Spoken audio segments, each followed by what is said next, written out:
All right, ready to dive in? Today, we're taking a close look at Grant Cardone. Yeah, the sales guru, self-made millionaire. Turns out he's got this undercover entrepreneur challenge going on, too. That's right.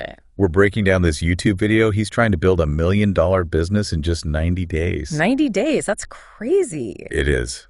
But there's a twist. Yeah, he starts with only $100, a pickup truck. A truck? And a fake name in Pueblo, Colorado. Wow, I'm already hooked. Right. Most of us would be freaking out, scrambling for a job in that situation. But not Cardone. No, not Cardone. He seems to believe that being resourceful can be even more valuable in cash, at least at first. Absolutely. And that's where his cash is trash philosophy comes in. Oh, yeah, I've heard him talk about that. He's all about building strong relationships, leveraging your network first. Instead of just relying on money. Exactly. Okay, but that sounds a little, I don't know, counterintuitive, right? Maybe at first. Yeah. But think about it. When you're starting out, your resources are usually pretty limited. Sure. But what you do have is your ability to connect with people, build trust, and persuade them to buy into your vision. Ah, so that's your real starting capital. You got it. I like that. Yeah. So, Cardone gets to Pueblo, Colorado, the clock is ticking, and he goes straight to an RV dealership. Interesting. But he's not there to buy an RV, which you'd think would be the priority given that he needs a place to stay. Right. He's not thinking like a customer. He's thinking like a networker. Exactly. He sees the dealership as a way to, get his foot in the door. For sure. And get this, he makes up this whole story about being part of a documentary film crew. Audacious, right? Oh, yeah, it takes guts to do something like that. Definitely. It could have backfired so easily. Oh, totally. But Cardone knows how to tell a story, how to get people curious. It's true. He uses this whole narrative to spark a conversation with the owner. Who's Ryan? Right? Ryan, yeah. Okay. He's appealing to Ryan's desire to be part of something exciting bigger than just selling RVs. I see, playing the intrigue card. Exactly, and it works. Of course. But here's the real test.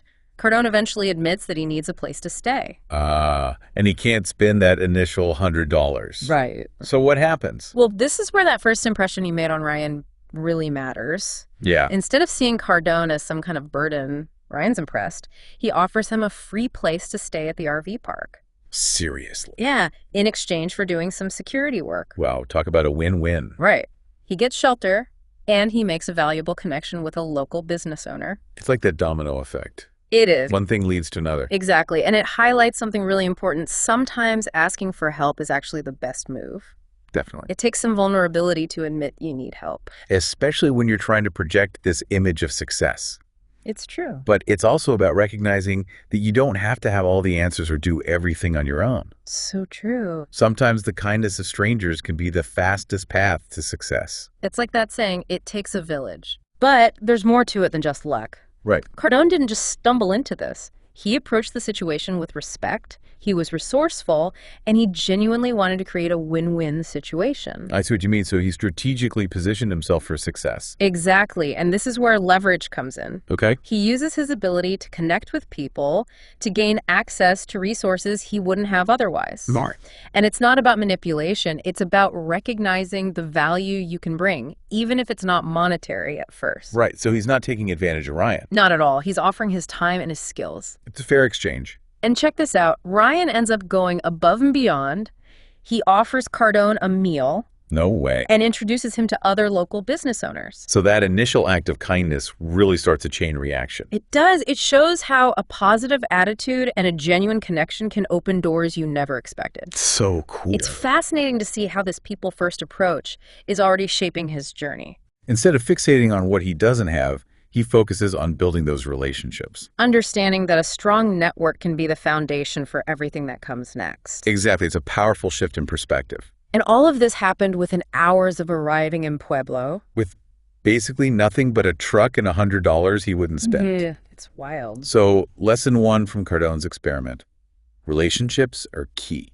But how does he actually turn this momentum into tangible business opportunities? That's the $1 million question. It is. And that's what we'll explore next time. We'll see how Cardone takes these connections and builds a team, identifies a business opportunity. All while staying within his limited resources. Don't go anywhere. We'll be right back with the next part of Cardone's undercover adventure.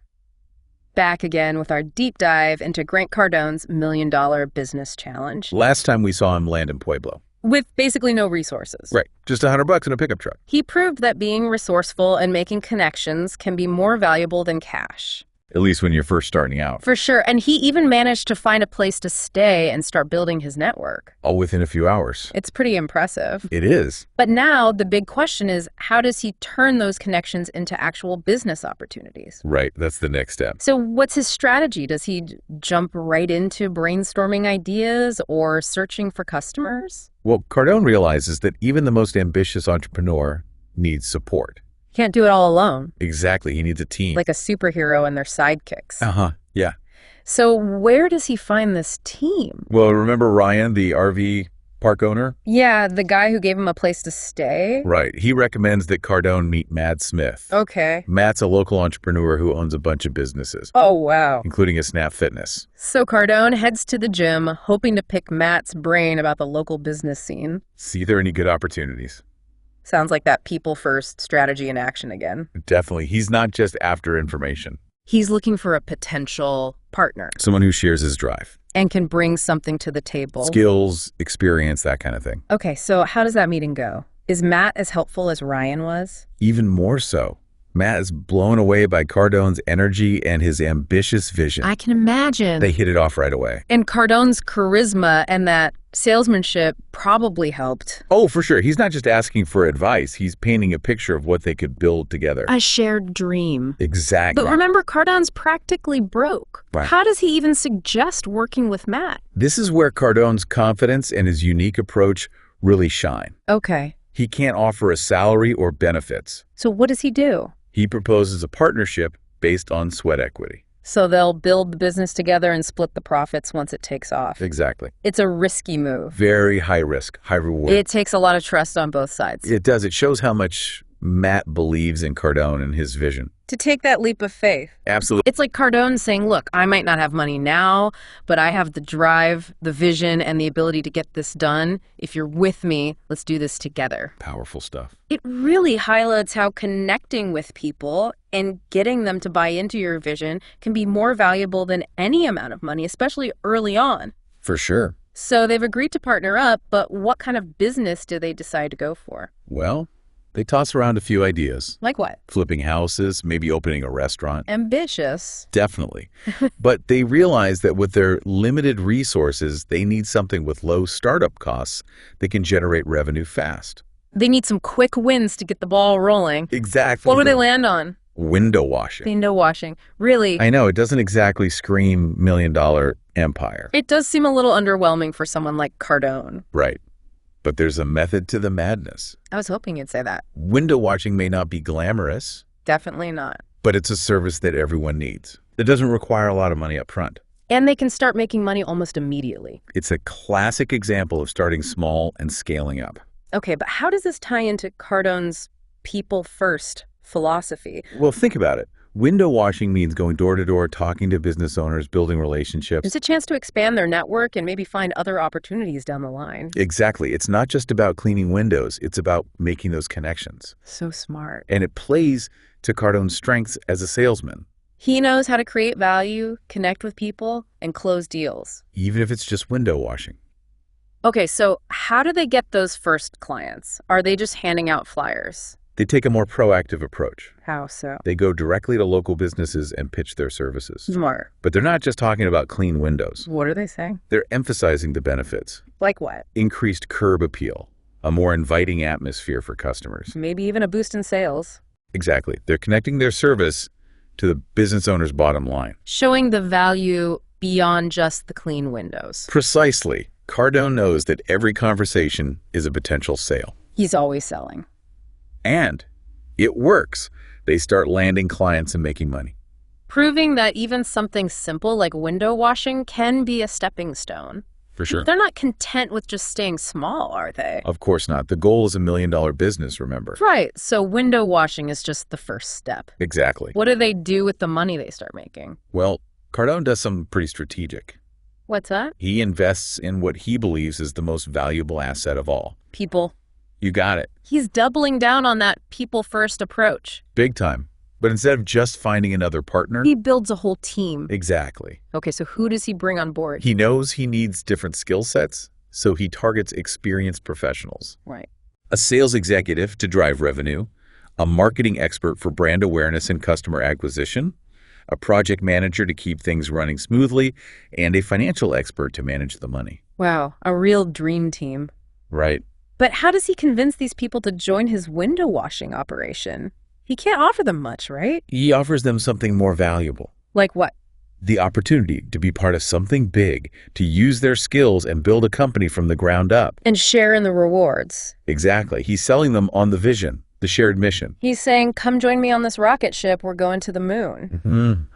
Basically. And these talented people are buying into it. They are. That's incredible. So they're generating revenue, the network is growing, their reputation is solid. Are they getting close to that $1 million goal yet? Well, the video doesn't give us the exact numbers. Okay. But it's clear that Cardone and his team achieved a lot of financial success in a very short time. But I think the real lesson here goes beyond the numbers. It's about the power of connecting with people. Building a strong team. And believing that you can achieve anything if you set your mind to it and surround yourself with the right people. Absolutely. It's pretty inspiring to see how Cardone turned $100 in a truck into a network of thriving businesses, all in 90 days. It really challenges that idea that you need tons of money to start a business. It does. It shows that success can come from strategic thinking, building relationships, and always learning and growing. So as we wrap up this part of our deep dive, think about this. What can you learn from Cardone's experience? Are you using your network to its full potential? Are you surrounding yourself with people who inspire you?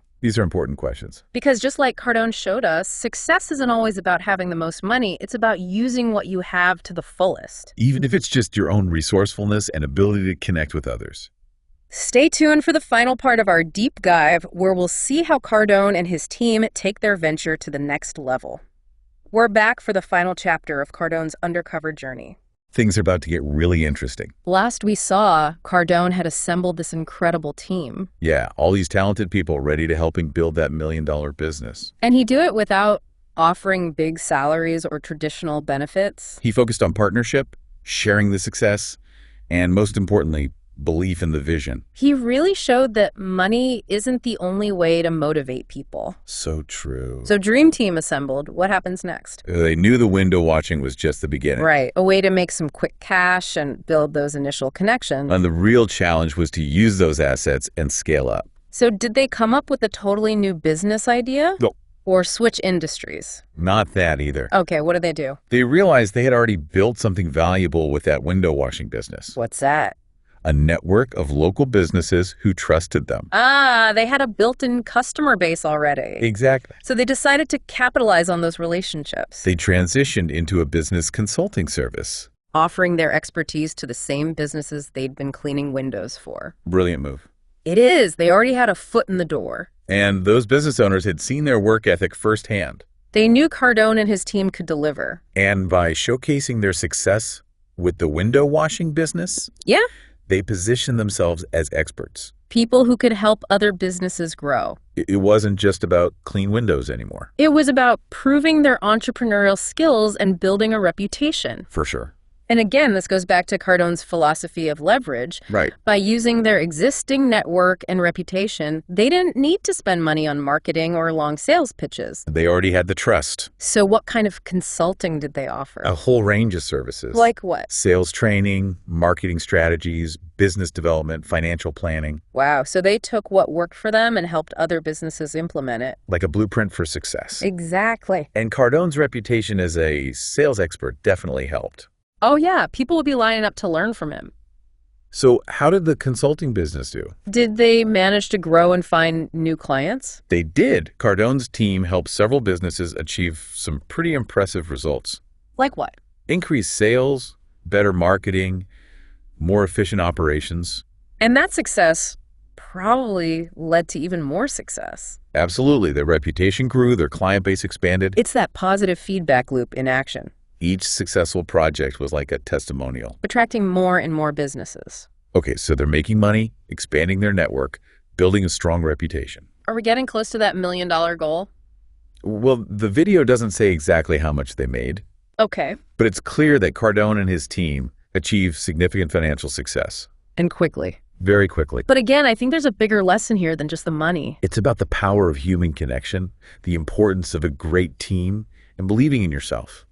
Cardone's journey proves that money isn't everything when starting a business. It's about resourcefulness, asking for help, and building real relationships. He turned $100 and a truck into a thriving network of businesses. In just 90 days. It's incredible. It shows that success comes from strategic thinking, relationship building, and never stopping learning. So as we wrap up our deep dive into Grant Cardone's world, What can you take away from this? are you using your network to its full potential? Are you surrounding yourself with inspiring people? These are important things to think about. Because as Cardone showed us, success isn't just about the money you have. It's about using what you do have to the fullest. And the power of connection can be your greatest asset. That's all for our deep dive into Grant Cardone's undercover entrepreneurial adventure. Thanks for joining us. We'll see you next time.